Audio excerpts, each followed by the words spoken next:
Hello, this is Mike with New Day Consulting Group, and today our subject is going to be how do I make the right choice on the value of my home when selecting a realtor. Now, a lot of people are always very interested in basically what they're going to get for their home. Obviously, we all want to squeeze the quarter till the eagle screams when it comes to selling anything that we own to make most profit.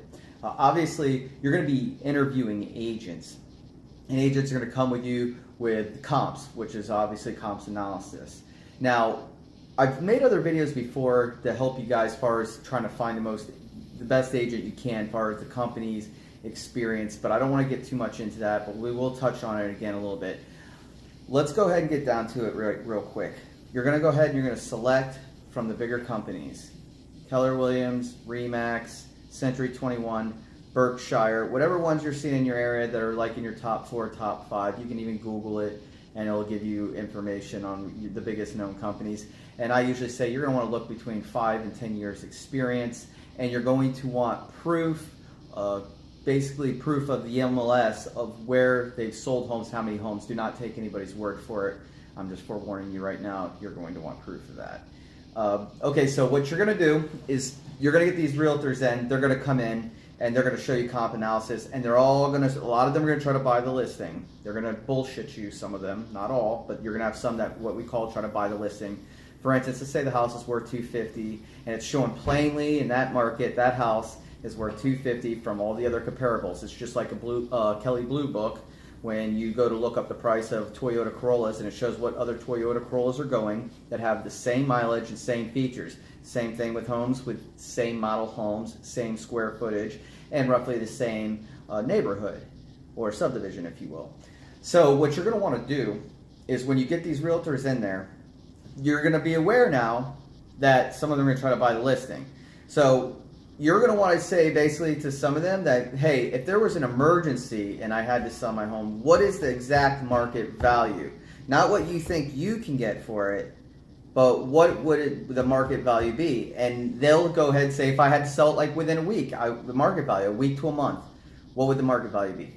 I would say that, and then get right down to what it's actually worth. Then you're going to be screening your agents for whoever you're going to hire, of course, and who you feel comfortable representing you during the transaction of your home. Now, once you basically pick this agent, you're then going to go ahead and you're going to figure out a number that makes sense for you, and obviously the agent's probably going to try to get you to the lowest price to where they can actually sell your home and not stick around too long, but they will work with you and want to take the listing because they figure, hey, it's in the pipeline, sooner or later I'm going to get paid. As long as they have them in the pipeline, bunches of listings. If they miss out on selling your home doesn't sell, they market your property anyways and they're picking up customers anyways.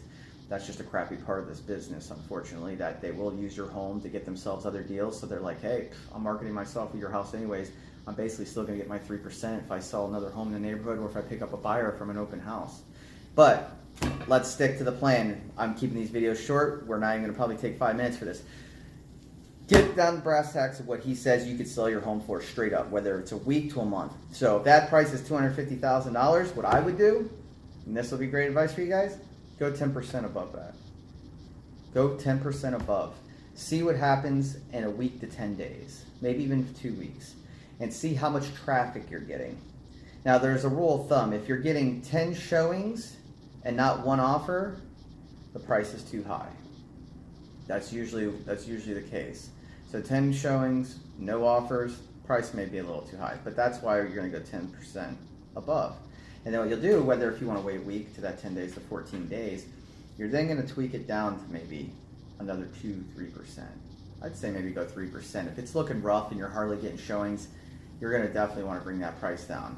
Unless you're in a rural market. Now, if you're out in country land where there's no jobs and stuff like that, guys, we got to use a little common sense. You're not going to have a lot of young people, families living there because they can't support their family unless they're, into like farming and owning tractor businesses or so forth. So it's going to also have to go off of the demographic of the area. But if you're an area that's suburban outside of cities, it's going to be very simple for you.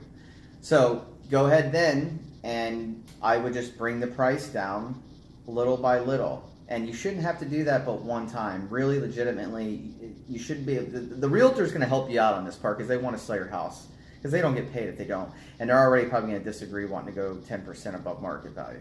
But you go ahead and do that 10% above market value, and you go ahead, and this will make it to where I like to say, squeezing the quarter till the eagle screams. Guys, it's been great. I'm glad we were able to go over this. I hope this has been helpful for some of you. If you have any questions, you can inbox me anytime you want.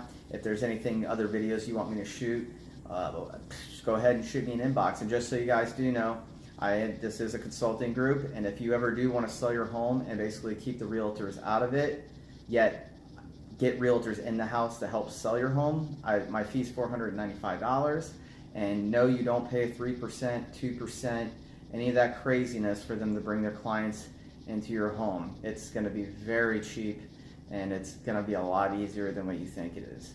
So again, everyone, let's make it a great day.